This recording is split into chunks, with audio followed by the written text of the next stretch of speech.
the 7th of Shvat, marks the Hilula of a very famous Persian rabbi. His name was Rabbi Moshe Shraga Z'tl, also popularly known as Mollah Aghababa. Very, very great rabbi. I believe he was born around the English year 1858, approximately then 1857, and he passed away around 1914, around that time period in of itself. And he came from phenomenal rabbinic heritage.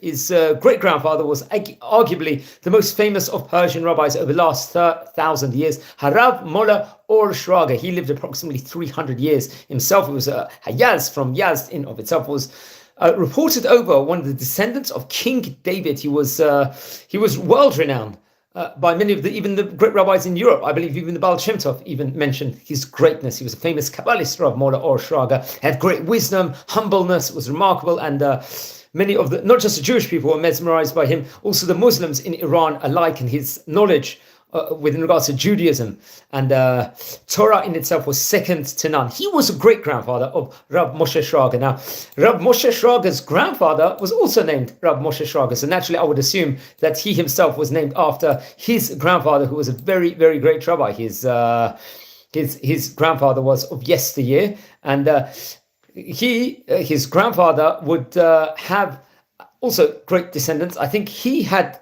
one of his son was Rav Ashach Shraga, happened to be, and Rav Ashach Shraga would have among his sons was Rav Moshe, who we're speaking about today, and also Rav Yosef Shraga. Rav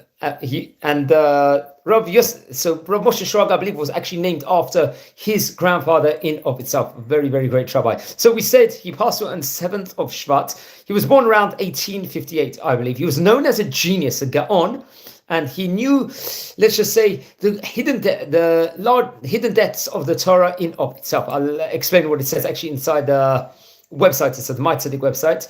Nodad kegaon hen b'torat hanigla v'hen b'torat hanistar. Very interesting enough. He knew he was a great Kabbalist, and he was appointed the rabbi of the Yazdi community in Iran, the Jewish, obviously in Iran in itself. Very, very great prominent position. Yazd had a flourishing Jewish community, I believe, at that point in time. And many, many people would actually come to him, seek him for advice within regards to life matters in himself. He would assist the Jewish community in Iran within all regards matters. He was close to various government officials also, and was able to overturn decrees. Unfortunately, if we know our Jewish history or Iranian Persian Jewish history, there was unfortunately a lot of anti-Semitism, especially during that time period in of itself. But he was very, let's just say, very charismatic, and was able to communicate with everyone. Everyone was highly respectful and highly appreciate and looked up to him. He was meticulous. It was reported over within regards to kashrut specifically. It was reported over he wouldn't necessarily eat outside anywhere apart from his house.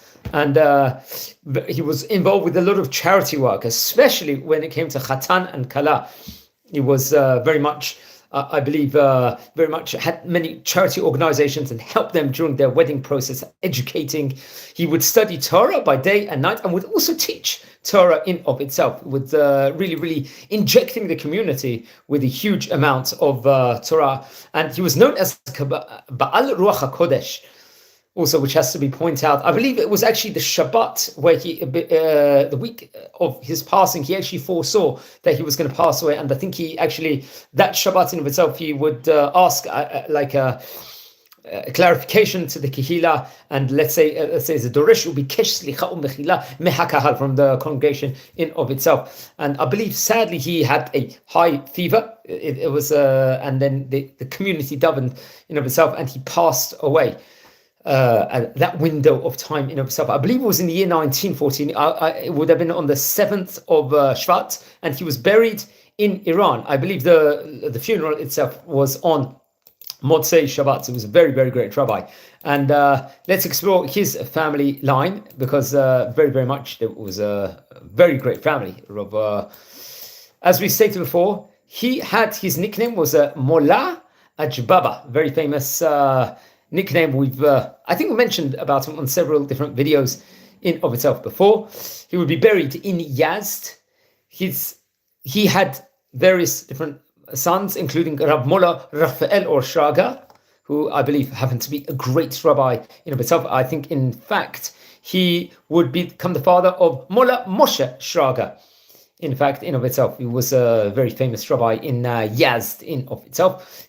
Also among his sons was Hacham or Shraga II.